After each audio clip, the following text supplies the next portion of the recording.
Hey, welcome in Kudzu Sports. I'm your host, Rick Beach, and here in the National Audio Visual Services Studio in Columbus, Georgia. Got a little bit to talk about. I had spring break last week. I think I'm in a different chair this week. This thing seems a little lower.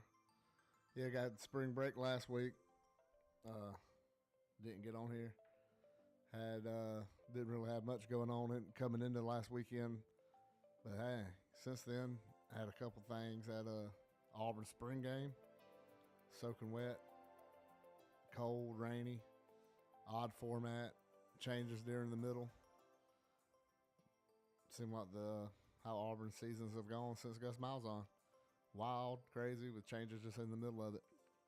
But yeah, had that going on, and Braves starting up, beating up on bad teams, and Padres kind of setting them straight in 3 out of 4. But the Braves got a lot of injuries. Hopefully that's not the theme for the season. Hopefully they're just injuries for now, getting the season started, being, safety, precautionary, just better safe than sorry, on some of these things. A little later start today during the game. Braves game going on now. Was hoping to get started about 7 and getting off, before the game or right at the start of the game. But hey, didn't happen. But hey, no big deal. We keep rocking and rolling. Just also a reminder, saw the shirt. Harris County has All-Stars, is hosting All-Stars this year, first time since 2006. All-Stars be at Little League All-Stars be at Pate over in Catala. If you're, in the county and you need to come support them, it's been a big deal. Last time Harris County hosted, Northern had the team that went in the Williamsport and won the whole thing, the Kyle Carter, J.T. Phillips team, Brad Lester. That whole team went on to win the whole Little League World Series, but that whole run started at Pate Park. Pretty neat. So it's pretty cool that Harris County gets to do it again and, just be a part of it. Baseball team has already played twice this week. Both games shutouts. Logan Willis with his third complete game shutout in a game that ended in a 1-0 Harris County win. That's pretty incredible to have 3 games in one season end at 1-0. Super incredible to have the same pitcher in each game. So, I mean, that's pretty cool. Then the 18-0 win over Drew, which, I didn't know nothing about Drew till they got in the region with Harris County, but football, everything else, man, it's kind of, I don't know. 18-0. They play Friday in Hamilton. If you want to see some fireworks, come on, check out Harris County because they're going to light it up again. It's McIntosh did it, Northside did it. Everybody's beating up on Drew. Bless their heart. But, yeah, that was going on. Then Georgia spring game this weekend, got the quarterback competition, got the new UGA being introduced. Boom. It's going to be UGA 11. But, it's pretty cool that we'll go ahead and touch on it now with UGA. Getting UGA 10 to go out this way, not waiting on an incident to happen, not waiting on him to, like we've seen unfortunately before, UGA's just pass away while they're UGA and having to name a new one. So this is letting the winningest UGA of all times go out on his own. It's going to be, that's a big enough reason to celebrate back-to-back national championships. Plus you got a quarterback competition, so I'm sure it's going to be a packed house. The weather, is hopefully be pretty good. I'll look it up. The weather in Athens this week, it's got to be better than what it was in Auburn, but there ain't no guarantee. High 78, no rain. Auburn was the exact opposite last weekend. We talked about before, coming into the game, we talked about it was going to be a 24-0 defense leading, and it was completely. Maybe just because nobody was used to it. I wasn't used to it. Nobody in the press box was used to it. With the rain and the cold weather, the crowd was very scarce. Everybody was between the goal line on the left side. If you're looking at from the big screen up under the cover, nobody was really out in the seats because of the rain, other than the band who suffered through it. But it was 24-0. Believe it was a 35-yard line. Offense got the ball. Robbie Ashford went downfield, scored a touchdown. They said, okay, it was a 12-minute running clock. So next, Holden Grinner got in there. He ran offense. He didn't score. And then they just put the ball back on the 35 and let TJ Finley go. And he didn't. He got to a fourth down, so they don't punt it. They just put the ball back on the 35. And then after the 12 minutes, the second quarter was a 10-minute clock. Okay, so now it's 10 minutes running clock. They go to halftime. They come back from halftime. They get going in the third quarter. And then they make an announcement during the third quarter. Okay, this is the last quarter of play. And that was it. So it was 30 minutes of football, of a running clock, only going one direction. They only went from the old scoreboard to the big scoreboard. It was weird. It was awful weather. The rain, you could hardly see through the glass because of how hard it was raining and fogged up. And I don't know. I wasn't impressed with it as far as the product on the field. I just remember one completed ball downfield from Robbie Ashford. Ashford looked totally in control. He ran the ball well. But in a spring game, it's hard to judge off running. And all Auburn wanted to do is really run the ball, which if you do something well in spring, then you didn't do it well. If you do it well on offense in the spring game, you didn't do it well on defense in the spring game, and vice versa. So it's hard to tell. Yeah, Auburn ran the ball pretty good, on some plays. That offensive line really didn't look too great. It didn't look much improved. It's got to be improved because it was so bad last year. But, I mean, other than Robbie Ashford, Sean Jackson, the running back, I think he's like 5'11", 230, something like that. I was impressed with him. And wasn't too much outside. I mean, wasn't, Folk, the freshman defensive lineman that's moved to Jack, I was impressed with him. He looked pretty good. But still, I mean, you're not looking at anything.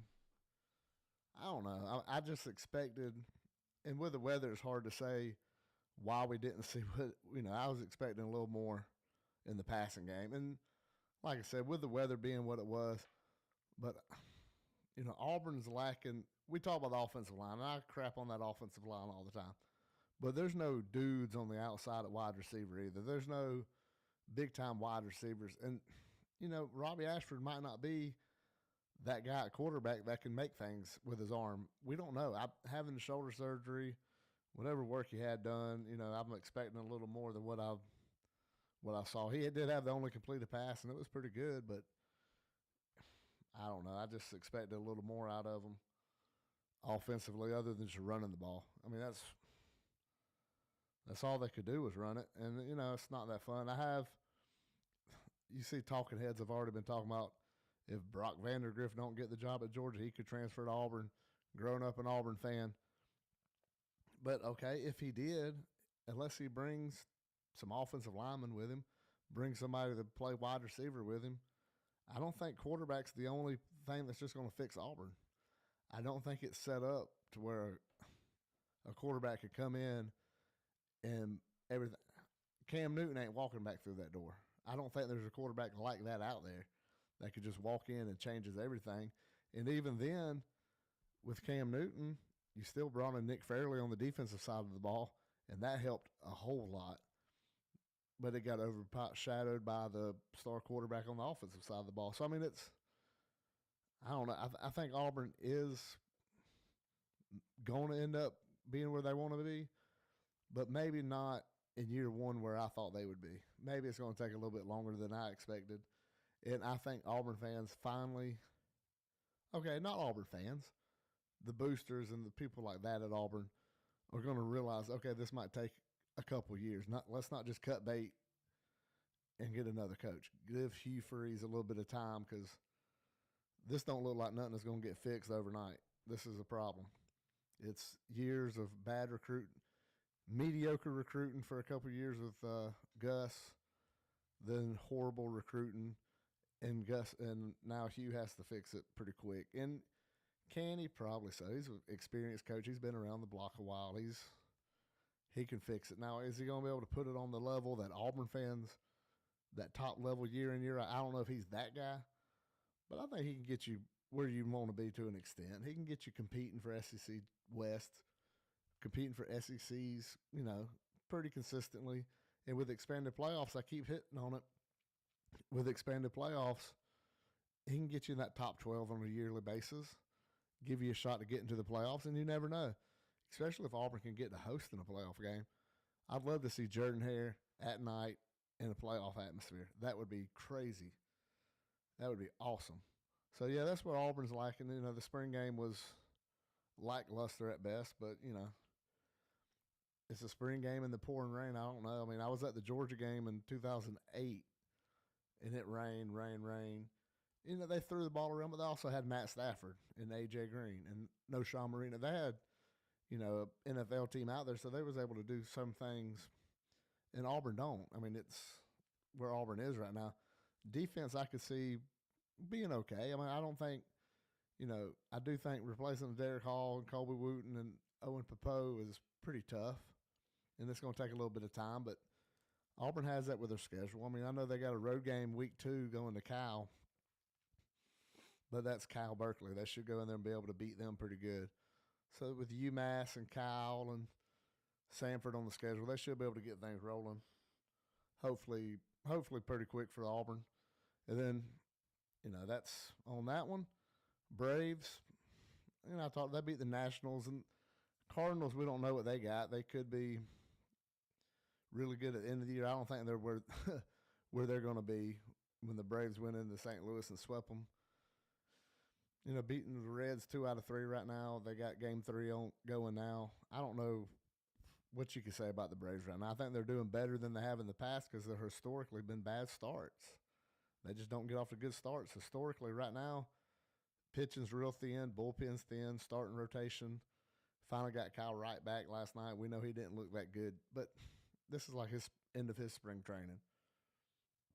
You can't make judgment on, how he looked last night, how he's going to look for the season. Good news, Soroka, knock on wood, seems to be on his way back. He had another good outing last night, I believe it was, 4 innings, like 1 run. He has like a 2.28 ERA at AAA.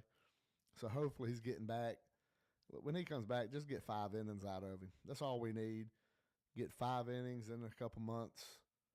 Or in a month, get 6, then hopefully by the end of the year he can go to 7, 8, and will be that pitcher he was pre-injury. That 2019 Soroka.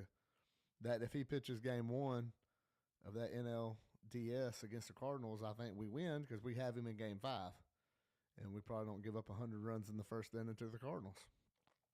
So, and then Max Fried's hurt, McHugh's hurt. It's it's rough right now for the Braves. Travis d'Arnaud going concussion protocol, and the Braves are still pulling out 2 out of 3 with this kind of injuries. That's pretty impressive, and hopefully they'll be able to keep it going throughout this whole thing. I talked on it real quick. We'll bounce back to the high school and get out of here. The Harris County game this Friday. Getting towards the end of the year in baseball, playoff coming up. If you get a chance to come out Friday, try to make it out to the high school, check out some baseball. Like I said, Drew's not the top-tier talent you're going to see. They got McIntosh coming up next week. That'll be real good. Senior night coming up. So if you get a chance to come out, check out this baseball team. It has been, baseball's it's not as long as the major leagues, obviously. But, it's been a long year to an extent for this team. They've had a lot of ups and downs already they've been through. And come out and give them some support. Let them know you support them. Get them ready for the playoffs. Maybe they make a good playoff run. They've been a Elite 8 type team the last couple of years. Maybe they can get hot at the right time and make a run. It'd be fun to see. I have been on Instagram releasing the senior interviews. Bobby Rogers helped. Well, Bobby Rogers interviewed the kids. I got it recorded. Been trying to post them up. For some reason, Facebook won't let me get them on there, but I've been putting them on Instagram. I think on Twitter some too. A lot going on. Touchdown Club's got a parent meeting on, I think it's the 23rd of April. 5th and 11th grade parents got to go to it. Been trying to spread the word on that, helping Touchdown Club out some. It's always busy time. Flag football tryouts coming out in May. Zach didn't tell me to mention that, but I saw it, so I felt like saying it. But flag football's got to get bigger. It's going to. Middle school ball is going to get bigger, bleeding to the high school. I think every high school is going to have flag football before long. More colleges are going to have it around here. CSU probably have one before long. Point University just got one, getting rid of lacrosse. So that shows you it's growing. Every high school will end up having one. And Harris County's got to stay ahead of the curve. You're already ahead. Now you got to try to stay ahead.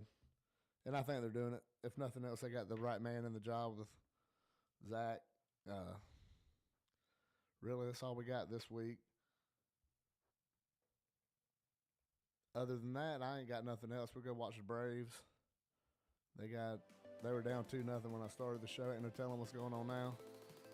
Strider pitching, Mr. Inconsistency for a while. If he can go 6 innings at his level, but I don't know if he can. He seems to gas himself out. You know, maybe need to eat some meat. Get rid of being a vegan. Tough it out. Man up, go 6-7 innings. Nah, I think it really just got to get further going because we're still, like I call April, still extended spring training. So he'll be fine. Braves are going to be fine. I still think 100 wins. Yeah, we'll just ride it out with 100 wins. Also, I think Marcel's going to come around. I'm tired of seeing people bash him. I think we'll be fine. I think Marcel's going to be fine. You know, he can't ever hit if you don't put him in the lineup, so people bashing Snip for having him in there. Hey, keep throwing him in there. You're paying him. Put him in the lineup. Dude goes yard 2 or 3 times a week. That's worth it to me. I mean, all the strikeouts are going to happen anyway. It's just who he is. So, maybe he'll go deep tonight. That'd be cool.